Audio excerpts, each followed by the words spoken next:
ba nagsabi sa inyo na hindi ko kailangan ng ugtaw? Ngayong Lunes, Hindi kami ang kalaban mo. Balik niyo muna ang ugtaw. Bago niyo sabihin yan! Gagawin ko yon.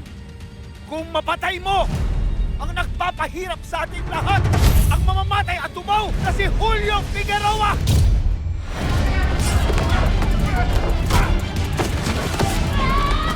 Hoy! Higante!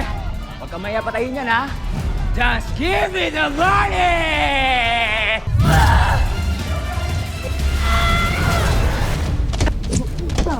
May plano tayo.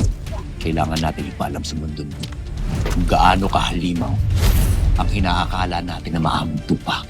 Babanggain mo si Julio Figueroa, Long. Nababalyo ka na ba? Kailangan natin protektahan ang mamahal natin sa buhay ngayon, Martin. Saan ka pupunta? Sa pugad ng mga demonyo. Ito si Lizardo. Yan ang gusto ko sa'yo eh.